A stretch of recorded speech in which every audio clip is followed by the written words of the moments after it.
Stop blaming yourself for quitting. Your motivation didn't die because you're weak. It died because you were lied to about how change actually works. And I'm about to dismantle every myth you've been sold. I'm a clinical psychologist, and I need you to hear this.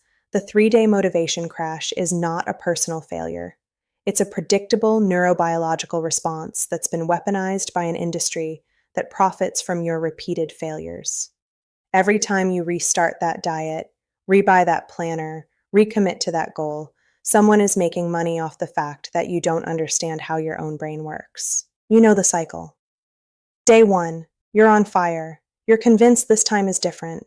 You've got the plan, the vision, the energy. Day 2, still good, maybe a little tired, but you push through. Day 3, something shifts. The alarm feels heavier. The task feels harder. By day 4, you're negotiating. By day 7, you've quit. And then comes the shame, the self-blame, the crushing belief that you just don't have what it takes. Let me be absolutely clear. That belief is a lie, and it's a profitable one. Here's what nobody tells you about motivation. It's not fuel, it's a spark. And you've been trying to run a marathon on a match. Motivation is a dopaminergic event. It's a neurochemical reaction involving dopamine release in your nucleus accumbens and ventral tegmental area, modulated by your prefrontal cortex. When you feel motivated, what you're experiencing is your brain's reward prediction system lighting up in anticipation of a positive outcome.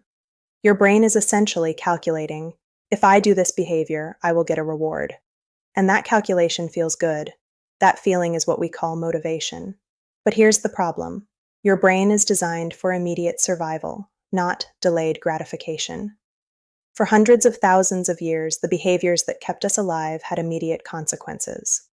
You hunt, you eat today. You run from the predator, you live right now. You share food with your tribe, you get social bonding immediately. The reward was instant, tangible, and directly connected to the behavior. Modern goals don't work that way. When you decide to lose 30 pounds, start a business, save money, learn a skill, build a relationship, the reward is months or years away. It's abstract, it's uncertain, and your limbic system, the ancient part of your brain that drives most of your behavior, cannot compute that kind of delayed reward structure.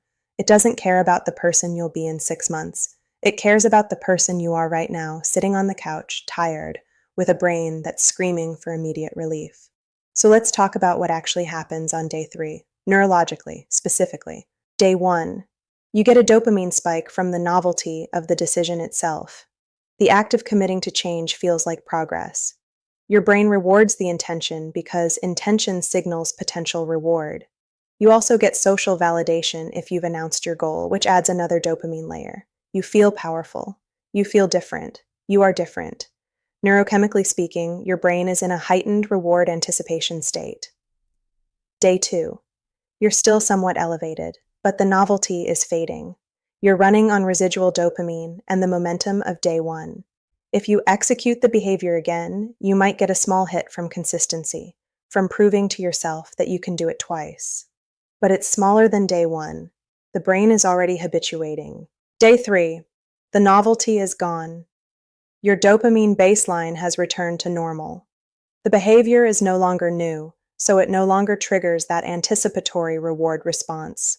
And because the actual outcome, the weight loss, the business success, the skill mastery, is still far away, there's no tangible reward to sustain you.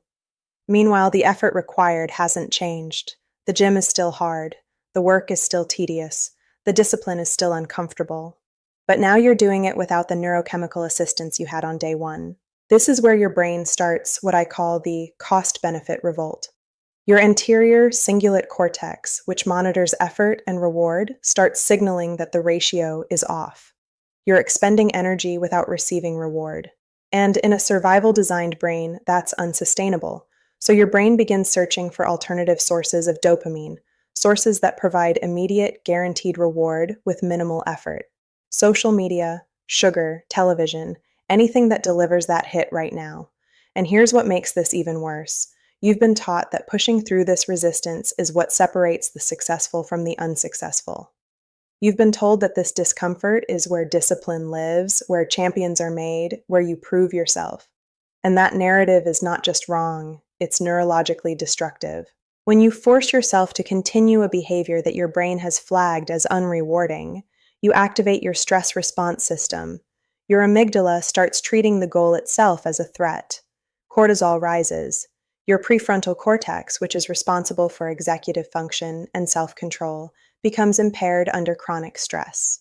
And here's the paradox.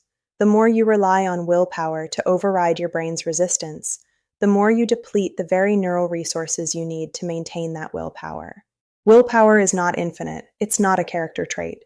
It's a cognitive resource that runs on glucose and is governed by the same energy conservation principles as every other brain function. Studies show that ego depletion, the phenomenon where exerting self-control in one domain reduces self-control capacity in another, is a real, measurable effect. When you spend all day forcing yourself to do things your brain doesn't want to do, you are literally draining your prefrontal cortex's ability to regulate behavior. So by day 3, you're not just fighting the absence of motivation. You're fighting an active neurological resistance, a depleted willpower reserve, and a stress response that's treating your goal like a predator. Now let me address the critics because I know exactly what they're going to say. They're going to call this excuse-making. They're going to say I'm coddling people, enabling weakness, promoting a victim mentality.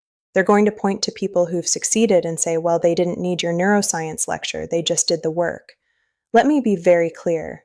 Understanding how your brain works is not an excuse. It's a blueprint. And the people who succeed long-term are not the ones with superior willpower. They're the ones who've accidentally or intentionally structured their environment and behavior in ways that align with how the brain actually operates. When someone tells you they just stayed motivated, what they're actually telling you is that they found a way to sustain reward signals over time. Maybe they joined a community that provided daily social reinforcement. Maybe they structured micro rewards into the process. Maybe their goal was tied to an identity or value so deep that it activated intrinsic motivation pathways that don't deplete the same way extrinsic motivation does. Maybe they got lucky, and their brain chemistry happened to align with their goal in a way that made adherence easier. But here's what they didn't do. They didn't succeed because they have a better character than you. They didn't succeed because they wanted it more. And they sure as hell didn't succeed by relying on day 1 motivation to carry them through month 6. So what actually works? What does the science say about sustainable behavior change? First, you need to understand that motivation is the starting gun, not the race. It gets you moving. It does not keep you moving. If you build your entire strategy around staying motivated, you will fail. I'm not being pessimistic. I'm being neurologically accurate. Second, you need to externalize the reward system. Since your brain can't effectively reward you for distant outcomes, you have to create immediate, tangible rewards for the behavior itself. Not the result, the behavior. You need to trick your dopamine system into recognizing the daily action as inherently rewarding. This is why habit stacking works, why accountability partners work, why tracking systems work. They provide immediate feedback and reward signals that your brain can actually process. Third, you need to reduce friction. Your brain is conducting a constant cost-benefit analysis. If the behavior is high effort and low immediate reward, your brain will reject it, period. So you make the behavior lower effort. You don't start with an hour at the gym. You start with putting on gym clothes. You don't start with writing a novel. You start with writing 1 sentence.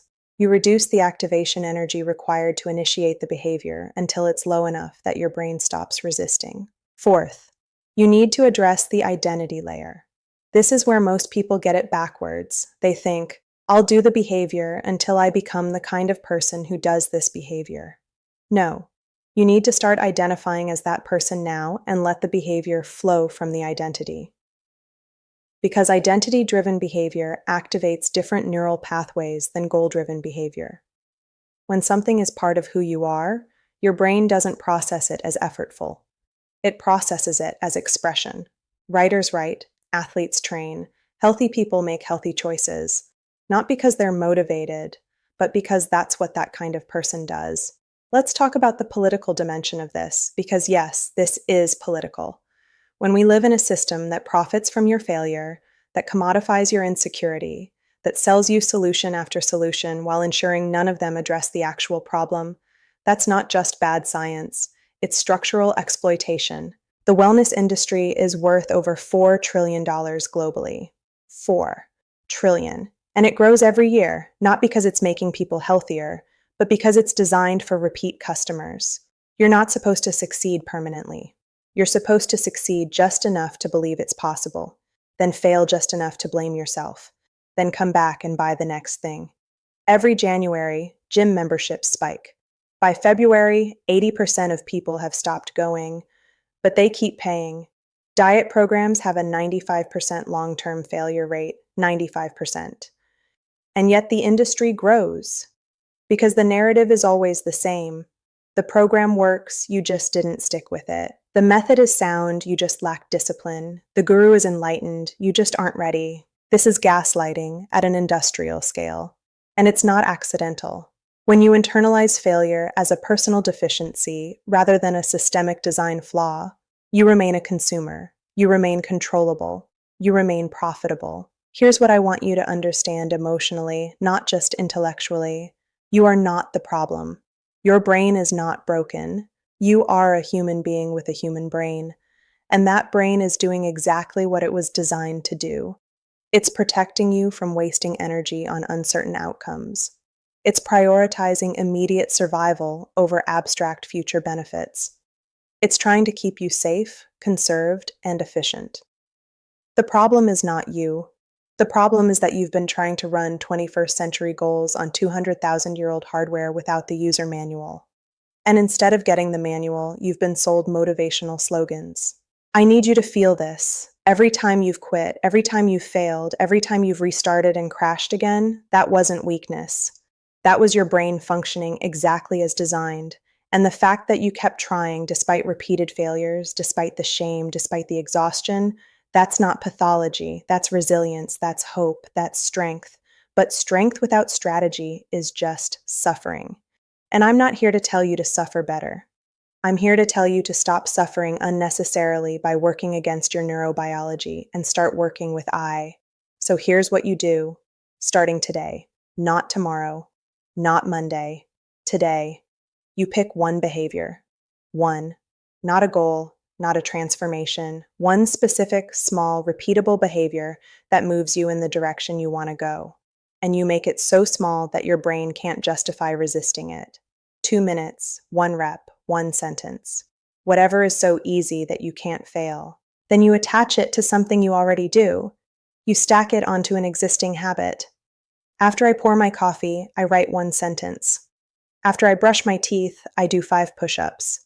After I sit down at my desk, I spend 2 minutes on the task I've been avoiding. You're not relying on motivation, you're building automaticity.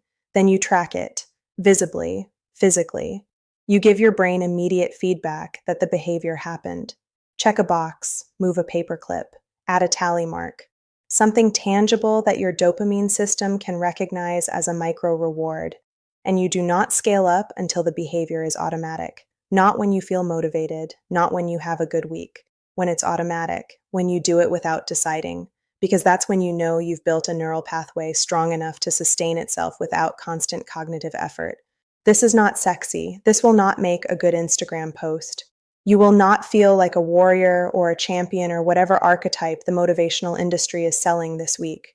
You will feel ordinary. And that's the point. Sustainable change is supposed to feel ordinary. It's supposed to be boring. Because boring is repeatable, and repeatable is what actually rewires your motivation will die again. On day 3, day 7, day 20. It will die over and over, because that's what motivation does. It's transient, it's unreliable, it was never meant to carry you, but you don't need it to. You need structure, you need systems, you need to understand that you're not fighting yourself. You're working with a brain that has different priorities than your conscious goals. And your job is to build a bridge between those priorities. So stop waiting to feel ready. Stop waiting to feel motivated. Stop treating your neurobiology like a character flaw. You are not broken. You were just never taught how you actually work. Now you know. Now you build differently.